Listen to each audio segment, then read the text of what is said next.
नमस्कार, आप देख रहे हैं बिहार न्यूज और मैं हूं आपके साथ दिव्या सिंह। बढ़ते हैं खबरों की ओर। बुलेटिन में सबसे पहले बात करेंगे मुख्यमंत्री नीतीश कुमार की। मुख्यमंत्री नीतीश कुमार ने पटना सिटी का दौरा किया और गुरु का बाग के पास स्थित बिहार सरकार द्वारा 58 करोड़ की लागत से बनाए गए बहुउद्देशीय प्रकाश पुंज भवन का निरीक्षण किया।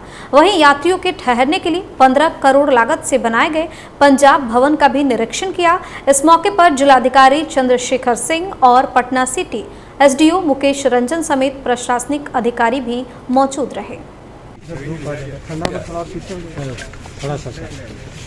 सर 2017 में जिस तरह गुरु गोविंद सिंह जी महाराज का 350वां जयंती के अवसर पर किस बहुत अच्छे ढंग से सब कुछ का आयोजन किया गया था, तो उसी समय ये तय हो गया कि हम लोग ये सब जगह का भवन का निर्माण करेंगे और ये सब सारा काम करेंगे। तो बिल्डिंग तो बन गया, लेकिन उसमें जितनी मूर्तियां लगनी है, जितनी चीज़ों को रखवाना है, वो अभी तक नहीं हुआ। इसीलिए हमको देर लग रहा था। तुम कह हम जाकर के देखेंगे क्या प्रोग्रेस है। तो आज लेकर के जो भी हमको बताना था, वो जो समय हम लोगों ने शुरू में तय किया था, हमने अभी के सभी अधिकारियों को बता दिया। अब उसी हिसाब से करें और हमारा लक्ष्य है कि इसी साल अंत तक कम से कम ये पूरा हो जाए तो बहुत सुंदर। वहीं बिहार के उद्योग मंत्री सैयद शाहनवाज हुसैन ने बैठक की। बता दें कि बैठक में सांसद रामकृपाल यादव भी मौजूद रहे। बैठक में कहा गया कि बियाडा में अब सिर्फ उद्योग को लेकर जमीन दी जाएगी। वहीं उद्योग को लगाने को लेकर जो कार्य किए जा रहे हैं उस पर भी विभाग की तरफ से जानकारी दी गई। इस दौरान रामकृपाल यादव ने कहा कि उद्योग लगाने से बेरोजगारी दूर होगी, आर्थिक रूप से लोग सशक्त होंगे। अभी जो न्यू अलॉटमेंट है MRPK हॉस्पिटलिटी, ये डेरे 1.50 एकड़ दिया है इनको। एक सुदर्शन जियो टेक्सटाइल को 0.50 एकड़ और गणपति को दिया है। भगवती फूड को 7.50 बिस्किट मैन्युफैक्चरिंग के लिए दिया है, न्यू अलॉटेड है। और इंडियन इंस्टीट्यूट ऑफ मैनेजमेंट को तो वहाँ पे IIM बोधगया को भी हमने दिया है। Central institute of plastic engineering और टेक्नोलॉजी के लिए भी हमने उसमें लैंड दिया है। तो बियाडा का जो बिहटा का इलाका है माननीय सांसद जी का, उसमें विजिट करेंगे और आप सबको भी ले जाएंगे, ज़मीन पर बनते हुए उद्योग को दिखाएंगे। हम पूरे देश में गए हैं। जिस तरह एक नारा लगा था गुजरात के बारे में, कुछ दिन तो गुजारिए गुजरात में, तो हमने जो उद्योगपति थे बाहर उनको एक नारा दिया है, एक बार तो आइए बिहार में। क्योंकि जो परसेप्शन बना है बिहार के बारे में, जो बनाया गया फिल्मों के ज़रिए, अन्य चीज़ों के ज़रिए, वो एकदम गलत है। बिहार आज सुशासन का राज है। नीतीश कुमार जी के नेतृत्व में बिहार तरक्की कर रहा है। इसलिए हमने पूरे जो उद्योग लगाने वाले, जो यहाँ सिर्फ कंज्यूमर स्टेट न बने बिहार, जो लोग भी कुछ भी बनाते हैं वो बिहार आए। और हमने कहा कि जो आपने सुना सुनाया फिल्मों में देखा वो मत मानिए, इसलिए नया नारा दिया है, एक बार तो आइए बिहार में। और आपको भी नारा है कि एक बार तो आइए हमारे इंडस्ट्रियल पार्क में, ताकि आपको ये पता लगे कि कितनी नई नई इंडस्ट्री लग रही। तो जब बिहटा का दौरा होगा तो आप सबको रामकृपाल जी नाश्ते पे वहाँ बुलाएंगे और फिर आपको पार्क भी घुमाएंगे। मैं आभार व्यक्त करना चाहता हूँ माननीय उद्योग मंत्री शाहनवाज जी का और ख़ासतौर पर माननीय मुख्यमंत्री जी का, जिनके प्रयास से बिहार में एक उद्योग का माहौल बहुत सकारात्मक तरीक़ा से बना है लगाने का। और इसीलिए माननीय मंत्री जी ने कहा कि 35,000 करोड़ रुपए का प्रपोजल अंडर कंसिडरेशन है। ख़ासतौर पर उद्योग से कई सवाल हैं। उद्योग से जहाँ डेवलपमेंट तो होगा ही होगा, उसके अलावे बेरोजगारी की समस्या भी बहुत बड़े पैमाने पर सॉल्व होगी। और विगत वर्षों में मैंने देखा है कि एक बहुत सकारात्मक भूमिका जब सरकार की हुई है, जिसमें जब से ख़ास तौर पर शाहनवाज भाई इस विभाग को संभाला है तो एक माहौल क्रिएट हुआ है। और इसी का परिणाम है कि 35,000 करोड़ रुपये का प्रपोजल है।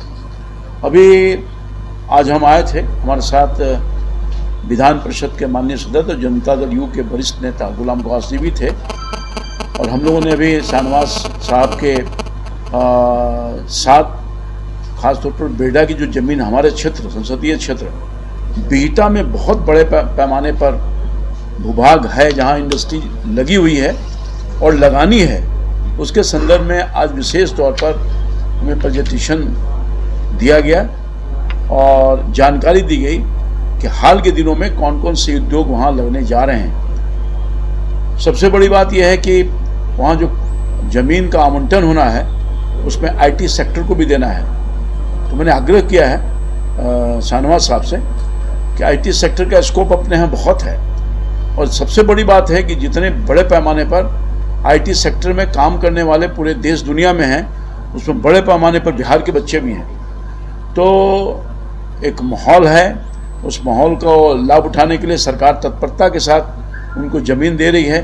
वहाँ इंडस्ट्रीज लगे, आईटी सेक्टर का पार्क बने, उसके लिए मैंने खास तौर पर निवेदन किया है बिहटा के इलाके में, जो हमारे क्षेत्र का बहुत बड़ा इम्पॉर्टेंट इलाका है और कई इंडस्ट्रीज चल रहे हैं और निकट भविष्य में कुछ वर्षों में कई उद्योगों के लिए ज़मीन जो आवंटित की गई वहाँ कार्य भी चलाए जा रहे हैं। अभी मैंने आग्रह किया है अपने मंत्री जी से कि साहब आप चल कर के विजिट करें और जो ज़मीनी हकीकत है उससे भी वाकिफ़ हों। मुझे ब्रीफ किया गया कि बहुत जल्द वहाँ पर कई फैक्ट्री चालू होने वाली है और वहाँ एक माहौल बना है, एक परिवेश बना है, उसका लाभ हम लोगों को मिलने वाला है। विधायक गोपाल मंडल तेजस एक्सप्रेस में बनियान और अंडरवियर में घूमते दिखे और आरोप है कि यात्रियों को धमकी भी दिया, जिसके बाद उनकी ये तस्वीर वायरल हुई और अब विपक्ष के द्वारा सवाल पे सवाल खड़े किए जा रहे हैं। वहीं इस मामले में अब आरजेडी के मुख्य प्रवक्ता भाई वीरेंद्र ने सवाल किया है और कहा है कि इस तरह की घटनाएं जनप्रतिनिधियों को शोभा नहीं देती। मुख्यमंत्री नीतीश कुमार को इस पर खुद संज्ञान लेना चाहिए। इस तरह से काम करते हैं, पहले भी इस तरह से काम हुआ करता था एनडीए के लोगों के द्वारा कि ट्रेन में हंगामा करना, गलत काम करना, कई तरह की बातें हुई हैं और जो भी कुछ हुआ है निंदनीय है और जंघिया पर और बनियान पर ट्रेन में घूमना जनप्रतिनिधियों को शर्म आनी चाहिए और जनप्रतिनिधि से हर आदमी सीखता है। हम गांधी जी के विचारों से सीखते हैं, उनके आचरण से सीखते हैं। वहीं पिछले कई दिनों से हो रही बारिश के कारण पूर्वी चंपारण जिला में बाढ़ ने एक बार फिर से दस्तक दिया है। बाढ़ से हर साल तबाह होने वाले बंजरिया प्रखंड में चौथी बार बाढ़ ने अपना कहर बरपाना शुरू किया है। प्रखंड क्षेत्र के जटवा फुलवार मुख्य मार्ग के बुढ़वा नाली पुल के संपर्क पथ का लगभग 100 फीट पानी बहा ले गया। आवागमन जारी रखने के लिए स्थानीय लोगों ने दो बार चचरी का पुल बनाया, लेकिन पानी के तेज बहाव में वह टिक नहीं पाया और चचरी पुल भी बह गया। फिर चौथी बार बंजरिया में बाढ़ आ गया। बाढ़ आते ही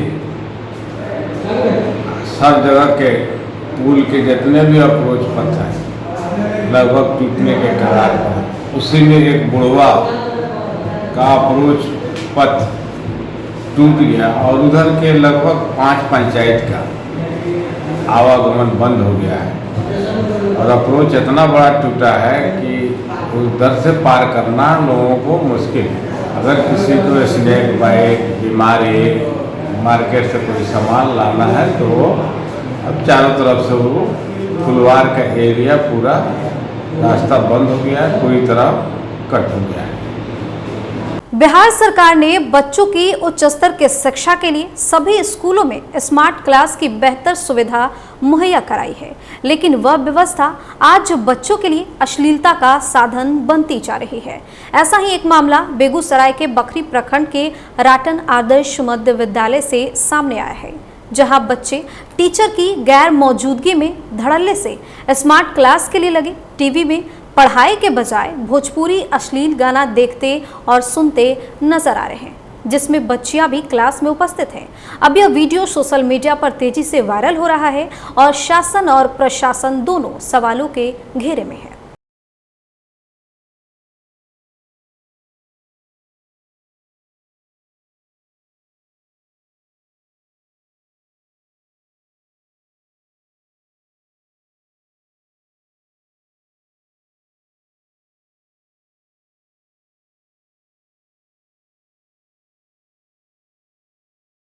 चुनाव का बिगुल बज चुका है। ऐसे में चुनाव आयोग ने सूबे में आचार संहिता भी लागू कर दी है। वहीं एक बार फिर पुलिस के द्वारा दारू के धंधेबाजों के खिलाफ छापेमारी अभियान तेज कर दी गई है। इसी दौरान मसौड़ी थाना पुलिस ने थाना क्षेत्र के संघट पर मुसहरी में छापेमारी की। छापेमारी के दौरान पुलिस ने करीब हजारों लीटर देशी शराब को नष्ट किया। साथ ही शराब बनाने के कई उपकरण भी पुलिस ने जब्त किए। वहीं मामले में 5 देसी शराब बनाने वालों को भी पुलिस ने गिरफ्तार किया है।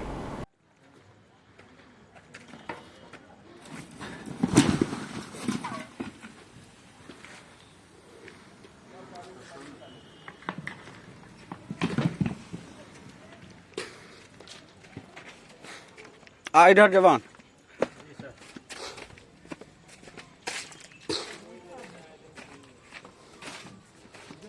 पटना में महंगाई के खिलाफ युवा कांग्रेस का प्रदर्शन लगातार जारी है। वहीं राजधानी के कारगिल चौक पर अर्थी जुलूस निकाला गया और सड़क पर खाना बनाकर केंद्र सरकार के खिलाफ जमकर नारेबाजी की गई। प्रदर्शनकारियों का कहना है कि सरकार रसोई गैस की कीमतों को कम करे। कदम कम करो, कम करो, कम करो, नरेंद्र मोदी शर्म करो, शर्म करो, शर्म करो। क्यों आज आप लोग प्रदर्शन कर रहे हैं? देखिए, बिहार और देश की जनता रोज सोच रही थी कि अब महंगाई कम होगा, अब महंगाई कम होगा, लेकिन ये सरकार के राज में प्याज से लेकर जहाज तक, सुई से लेकर सूजी तक सारे के सारे दाम बढ़ चुके हैं। किस तरह आज सरकार अपनी तानाशाही का प्रमाण देकर, अपनी निर्दयता का प्रमाण देकर गैस सिलेंडर जो 400 में कांग्रेस की सरकार देने का काम करती थी, और ये 1000 में देने का काम कर रहे हैं। बुलेटिन में फिलहाल इतना ही। आप बने रहिए बिहार न्यूज के साथ। नमस्कार।